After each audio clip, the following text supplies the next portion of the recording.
Alors, comme Josée le disait, je suis physiothérapeute de formation. J'ai en plus une technique en réadaptation du cégep de Sherbrooke il y a 16 ans. J'ai mon baccalauréat de l'Université McGill en physiothérapie.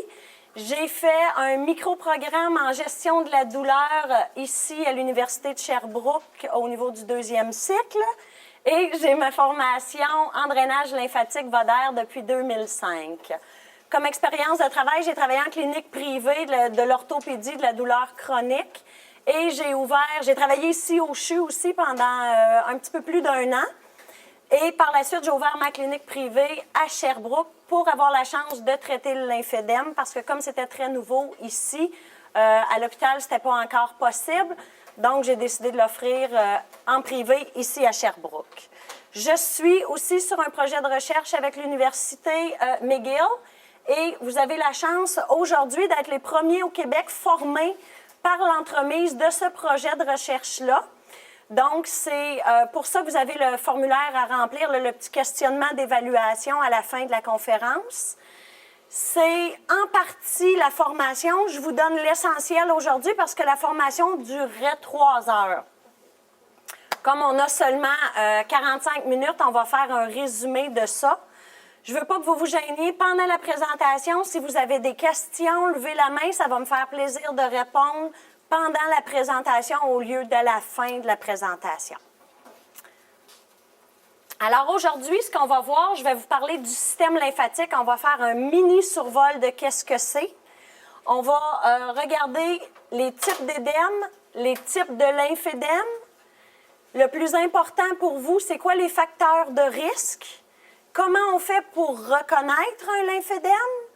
Puis, qu'est-ce qu'il y a de disponible comme traitement? En quoi s'engage le patient pour la prise en charge d'un lymphédème?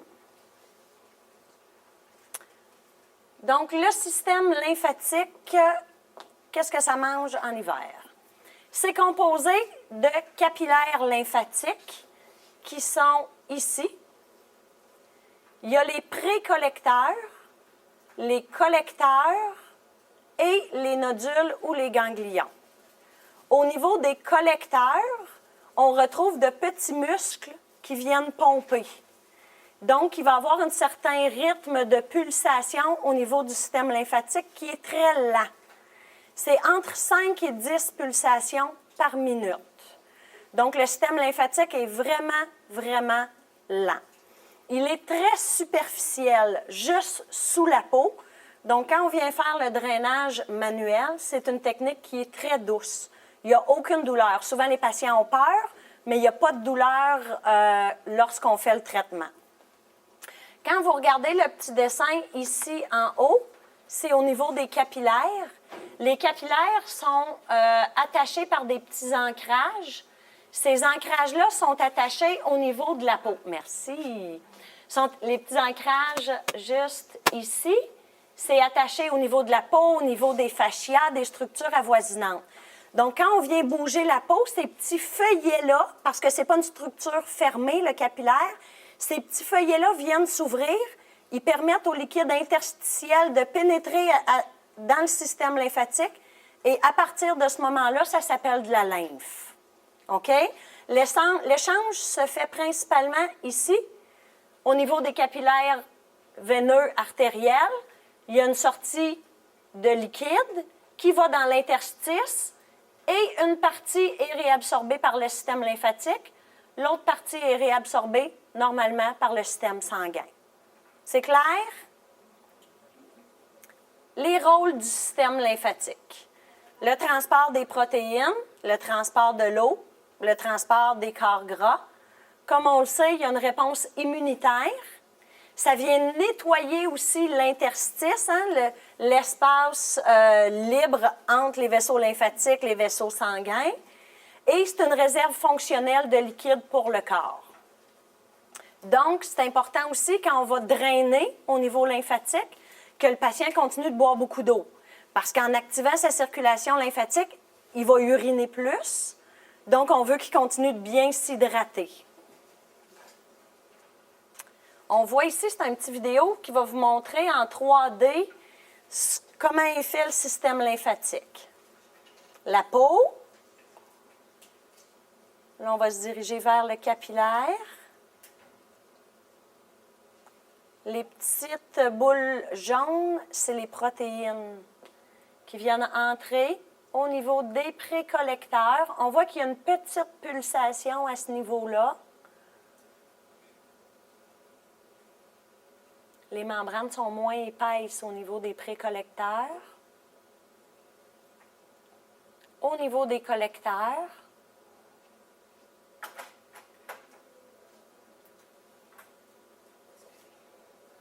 on voit bien la pulsation avec les filaments d'ancrage, je vous parlais tout à l'heure.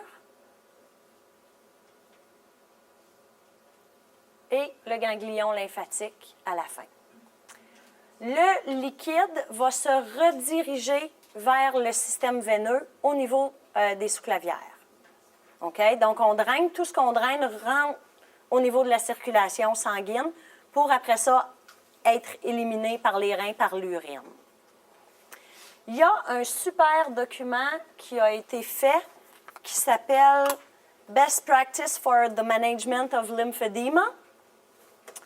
Eux, comme définition d'un édème, ils considèrent que quand le membre est 10 % plus gros que le membre normal, c'est considéré comme un lymphédème. Sauf qu'on remarque aussi que le membre dominant chez l'homme a tendance à être de 8 à 9 % au niveau du volume plus élevé. C'est donc important que les mesures soient prises pré-traitement. Si moi, pour la femme, on va parler de 3 à 4 %. Donc, moi, mes deux bras, mon bras dominant risque d'être un petit peu plus gros que mon membre non dominant. Si j'ai un lymphédème au bras droit puis que je suis droitière, je pars déjà avec un 3 à 4 % de plus d'édème. Fait que si mes mesures ne sont pas prises pré-chirurgie, pré-radiothérapie, mais là, je peux me ramasser avec un 15 % d'édème. Puis là, ça fait, mon Dieu, c'est vraiment énorme, alors que j'aurais peut-être un 10 % qui est peut-être ma normale. Donc, c'est toujours important d'avoir les mesures pré-traitement.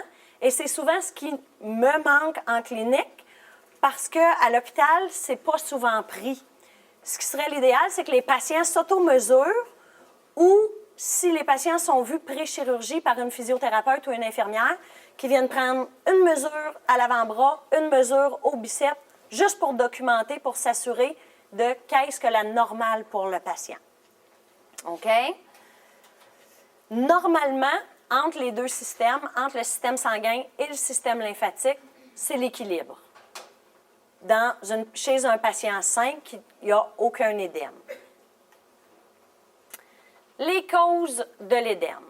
Quand on regarde le premier graphique ici, on a la charge lymphatique normale, on a des tissus qui sont normaux et on a un transport lymphatique normal aussi.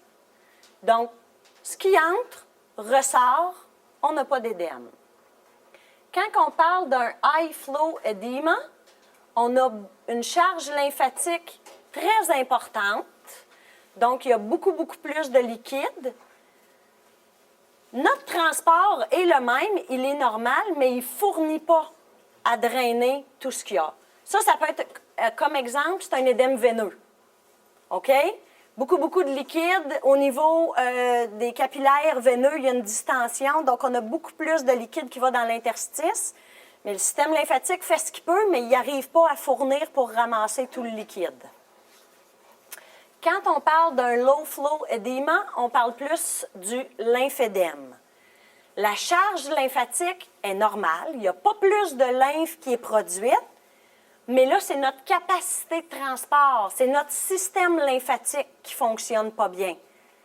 Fait que lui, au lieu de filtrer le 5 litres de lymphe produite, mais il est capable d'en filtrer 3 ou 2 ou 4. Donc, à ce moment-là, on se ramasse avec un édème. Est-ce que c'est bien clair? Les types de lymphédème. Quand on parle de lymphédème, il y a 2 types.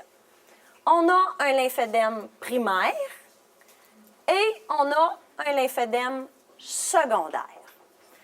Le lymphédème primaire, de naissance ou acquis au cours de la naissance, de la vie, le système lymphatique ne fonctionne pas bien. Il n'est pas optimal. Il y a une paralysie. Il y a une malformation. Le système lymphatique n'est pas à sa pleine capacité. Lymphédème secondaire, quelque chose a causé le malfonctionnement du système lymphatique. Chirurgie, radiothérapie, paralysie. Ça peut être des hématomes qui viennent le compresser, des tumeurs qui viennent comprimer aussi au niveau du système lymphatique. Donc, c'est vraiment acquis. Principalement, en clinique, ce que je traite, c'est du lymphédème secondaire suite au cancer, principalement suite à la chirurgie, radiothérapie et tout ce qui s'ensuit avec ça. OK? Donc, aujourd'hui, je vais principalement parler du lymphédème primaire. Je réfère beaucoup aux membres supérieurs parce qu'on traite à peu près 80 de lymphédème provenant du membre supérieur. C'est ce qu'il y a le plus présentement. Je vous dirais qu'il y a beaucoup plus de connaissances qui se développent au niveau ORL, membre inférieur. Ça devient de plus en plus connu et de plus en plus diagnostiqué. Mais pour l'instant, la grande majorité des études puis des connaissances acquises, c'est au niveau du membre supérieur. Je parle beaucoup des femmes aussi parce que c'est la majorité cancer du sein. J'ai par contre vu chez l'homme aussi, mais c'est juste 10 des cas chez les hommes. Donc, je parle souvent au féminin. Ici, c'est une petite image pour vous montrer qu'à un moment donné, le système lymphatique vient rempli à pleine capacité puis qu'il y a un refoulement. Donc, ça crée de façon imagée un édème. OK. Au niveau de l'incidence, quand on parle du cancer du sein, après un évidement axillaire, on parle entre 12 et 60 %. Je le sais, les chiffres, l'écart, elle est immense. C'est que dans la littérature, dans les dernières années, il y a un petit peu plus d'études cliniques randomisées, mais avant ça, il n'y avait pas beaucoup de très bonnes études. Donc, l'échantillonnage qu'on a là, c'est très, très variable. Fait qu'on parle entre 12 et 60 %. Quand on tombe au niveau juste du ganglion sentinelle, ça baisse de façon exponentielle. On passe entre 0 et 5 %. Donc, ça vient éviter de beaucoup le lymphédème, mais comme on le sait, ce n'est pas toujours la solution de faire juste le ganglion sentinelle. Là, va au chirurgien la décision de la bonne technique chirurgicale. Dans l'évolution dans le temps du lymphédème, en majorité, ça va être 2 ans suivant la chirurgie. Je vous dirais que ce que moi je vois en clinique, c'est souvent immédiatement après la chirurgie, soit pendant la radiothérapie ou des fois très, très tard après. J'ai vu du 10 ans post-chirurgie. Et ça se peut. Donc, de là, l'importance de connaître les facteurs de risque pour bien les expliquer aux patients. Comme ça, ils le gardent en tête toujours, puis ça leur permet à elles de bien vérifier leurs bras puis de s'assurer qu'il n'y a rien qui arrive, et ce, même 10 ans plus tard. L'importance, comme je le disais, d'éduquer. On éduque quand, puis on leur dit quoi? Puis est-ce qu'on peut se permettre d'attendre au congé de l'hôpital pour donner toute l'information? Premièrement, les patientes repartent souvent de l'hôpital avec des informations sur les exercices à faire jusqu'à ce que le drain soit enlevé. Après ça, les exercices importants à faire pour être capable de bien positionner le bras pour la radiothérapie. C'est important qu'il y ait des instructions de base sur la prévention du lymphédème. J'ai mis le lien Internet qui nous amène sur le site Internet de l'Association québécoise du lymphédème. J'ai des pamphlets ici en avant. J'en ai malheureusement pas pour tout le monde, mais tout ce qui est écrit dans le pamphlet est écrit sur le site Internet.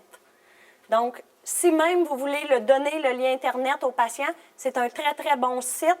Puis, il donne beaucoup de conférences aussi à Montréal, mais c'est de très, très bonnes conférences traduites en anglais et en français. C'est un site qui est très fiable pour les patients. On parle aussi que c'est important que les patients repartent avec les prescriptions. Que ce soit pour le drain, s'il y a un édème, en fait, s'il y a un édème au bras, qu'il y ait une prescription pour le drainage lymphatique, puis une prescription pour le vêtement compressif. S'ils n'en ont pas, c'est sûr que ce n'est pas tant un problème. Souvent, j'ai des bons contacts avec les infirmières pivots, puis comme ils sont merveilleux et merveilleuses, je fais des petits téléphones, puis on s'arrange par fax, puis ça va quand même bien. Mais si les patients pouvaient déjà arriver avec des prescriptions, bien, ça éviterait à ces infirmières pivots-là d'avoir à retourner mes appels quelques fois par semaine. À part de ça, je vous ai mis le lien Internet des gens partout au Québec formés pour le lymphédème. Il y a toute une légende avec les bacs en physio, ceux en massothérapie. Vous pouvez regarder, il y a beaucoup de massothérapeutes formés aussi. Je vous dirais qu'on a la même technique de drainage lymphatique. C'est plus au niveau de l'évaluation où là, c'est différent. Qu'en physiothérapie, on va vraiment faire une évaluation de physiothérapie avant de commencer. Puis en massothérapie, bien souvent, il n'y a pas vraiment une évaluation très élaborée à l'évaluation initiale. Mais comme vous voyez des patients d'un peu partout, bien, c'est toujours intéressant d'avoir la liste là, au Grand Québec. Et on parle aussi beaucoup, de plus en plus, en fait, de référer aux nutritionnistes aux besoins parce qu'il y a un lien direct entre la prise de poids et les facteurs de risque de lymphédème. Donc, c'est quand même assez nouveau. Je vous dirais que quand j'ai été formée il y a 7 ans, c'est quelque chose qu'on ne parlait pas tant que ça, mais le projet de recherche que j'ai été formée samedi dernier, donc vous êtes vraiment les premières et premiers formés, c'est quelque chose qui revient de façon vraiment importante, le gain de poids. Donc, on l'a rajouté au niveau de la présentation. Il y a une étude qui a été faite par Dr. Anna Towers. Certains d'entre vous ont sûrement déjà entendu parler d'elle. C'est la médecin spécialiste au Québec et je dirais même au Canada de référence sur le drainage, pas le drainage lymphatique, mais sur le lymphédème. Elle a fait une étude en 2008 sur les effets psychosociaux du lymphédème et pour voir à quel moment les patientes étaient le plus aptes à recevoir l'information. Parce que souvent, moi, ils arrivent dans mon bureau, puis c'est pareil comme si personne ne leur avait jamais parlé de ça, alors que souvent, ils ont déjà eu l'information, mais c'était peut-être pas le bon moment où elles l'ont eu. Ce qu'ils ont découvert dans cette étude-là, que le meilleur moment, c'est soit pendant la phase de chimio ou de radiothérapie. Parce que post-op, ils sont dans les chirurgies, les cicatrices, là, il faut que ça bouge, les suivis médicaux. Pré-op, à l'annonce du diagnostic, bien là, c'est le choc. Ils sont complètement assommés. Ils entendent tout, mais ils n'entendent rien. Donc, c'est vraiment la meilleure période pour les patientes pour entendre l'information, mais surtout pour la garder puis être capable d'appliquer ce qu'on leur dit. J'ai une longue liste de facteurs de risque. J'aime pas beaucoup toutes les lire, mais c'est important. Fait que je vais essayer de rendre ça le moins endormant possible. OK. On parle de chirurgie. Plus la chirurgie est invasive, plus il enlève de ganglions, plus ça risque de développer un lymphédème. Quand il y a des cicatrices qui se forment, des fibroses, ça vient raide, ça ne bouge pas bien, la peau ne bouge pas. Tantôt, je vous disais, le système lymphatique il est attaché au niveau de la peau. Si la peau ne bouge pas, notre système lymphatique est moins actif. Donc, c'est un autre facteur de risque. C'est sûr que s'il y a la formation de fibrose aussi, ça vient nuire. Quand on a des chirurgies de reconstruction, on parle avec un tram, quand ils viennent chercher au niveau de l'abdomen, là, du grand droit, d'un risque d'augmentation de 10 %. Puis quand on vient chercher le latissimus dorsi, qui est un grand muscle dans le dos pour refaire le sein, on parle d'un risque d'augmentation de 3 %. Souvent, les patientes sont extrêmement inquiètes parce qu'on dit on ne fait pas de chirurgie, on évite les piqûres. Puis là, ils me disent oui, mais moi, je veux avoir 2 seins. Là, est-ce que je suis à risque? Oui. Mais en observation clinique, quand on s'est concerté, les 10 physiothérapeutes, on a tous observé certaines patientes avec une diminution. C'est du pile ou face. S'ils vont chercher le grand droit, puis qu'ils prennent des capillaires lymphatiques à ce niveau-là, puis qu'ils se forment des anastomoses au niveau du sein, ça pourrait venir aider à drainer. Mais si la personne, son système lymphatique est déjà pas très efficace, j'ai l'impression que c'est plus à ce moment-là qu'on voit une augmentation. Donc, il n'y a pas de coupure franche de dire à la patiente, il n'y a aucun risque à te faire opérer ou les risques sont très importants. Ça revient vraiment à une décision personnelle, mais au moins d'être capable de leur guider puis de leur dire, écoutez, il y a entre 3 et 10 %. Par contre, il y a eu des observations faites où ça a diminué. OK? On parle de la radiothérapie. S'ils viennent enlever 3 ganglions lymphatiques à la chirurgie, puis que la patiente a 25 traitements radiothérapie couvrant l'aisselle puis couvrant au niveau du cou, bien, les pauvres ganglions qui restaient, ils ont été irradiés eux aussi. Hein? Donc, l'efficacité du système lymphatique diminue. On augmente notre risque de lymphédème. Ici, j'ai un petit vidéo.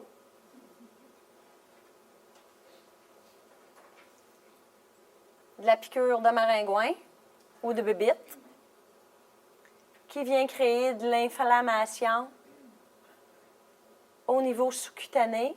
Cette inflammation-là apporte une réaction inflammatoire, donc le système lymphatique vient qui réagit. Et là, s'il ne fonctionne pas bien, il essaye de combattre, il essaye de se mettre en branle, ça peut être une cause de début de lymphédème. C'est important de dire aux patientes de porter du produit contre les moustiques, de la crème solaire. Et comme leur système, on le sait, le système lymphatique et son rôle fait partie du système immunitaire, s'ils ont des piqûres, que ça vient rouge, que ça vient chaud, ils sont très à risque de cellulite. Et c'est fréquent. On le voit souvent, ça vient très, très enflé, rouge, chaud. Puis là, souvent, ils vont m'appeler avant pour dire « Ah, je comprends pas, c'est rouge, c'est chaud ». On les dirige tout de suite à l'urgence pour les antibiotiques intraveineuses, souvent, qui vont être traités. Autre facteur de risque, c'est la dernière. Oui? Je ne sais pas si on en parlait. Est-ce que c'est le même principe pour les injections, les piqûres et les ostées? Exactement. Ça va être mon 4e point juste ici. Les stades avancés de cancer. Plus le cancer est avancé, moins il va être facile à enlever à la chirurgie. Souvent, il y a des métastases au niveau des ganglions. Quand il y a des métastases au niveau des ganglions, on va appeler ça un lymphédème malin. Souvent, la patiente a eu un cancer du sein il y a 10 ans. Tout va bien, le bras est beau. À un moment donné, le bras se met à enfler comme ça. Il ne s'est rien passé. Puis là, on questionne. L'état de santé se dégrade un petit peu. Ça peut, à l'occasion, être un signe de récidive. Fait que là, dans ce temps-là, c'est sûr qu'on réfère au médecin et le processus s'enclenche. Mais j'en ai vu quelques-unes à la clinique.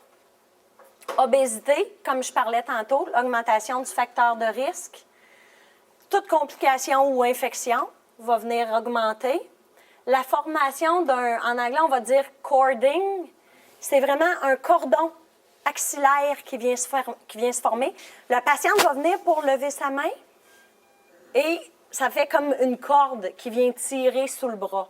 C'est important de le traiter parce que quand elle va venir pour placer son bras pour la radiothérapie, ça ne bougera pas, puis elle ne sera jamais capable de regagner plein mouvement à son épaule. Ça, c'est vraiment, vraiment important. Et les sérums, une poche de liquide près de la cicatrice qui vient se former, souvent, ça va être juste ici, en dessous du bras. Les patientes vont nous dire, j'ai l'impression d'avoir une balle de golf ou une balle de tennis en dessous du bras quand je ferme mon bras. On peut aider à le drainer ou, à l'occasion, au niveau des chirurgiens ou médecins, vont venir les ponctionner. Tout traumatisme au niveau du bras à risque, on parle du côté où le lymphédème est possible. Ponction veineuse, prise de tension artérielle, on est en train de réviser notre approche parce que dans la littérature, on n'a pas trouvé significativement que c'était un danger. Si vous pouvez les éviter, évitez-le. Pourquoi le faire si on a un autre bras? Mais je vous dirais que dans les années à venir, ça va peut-être être enlevé.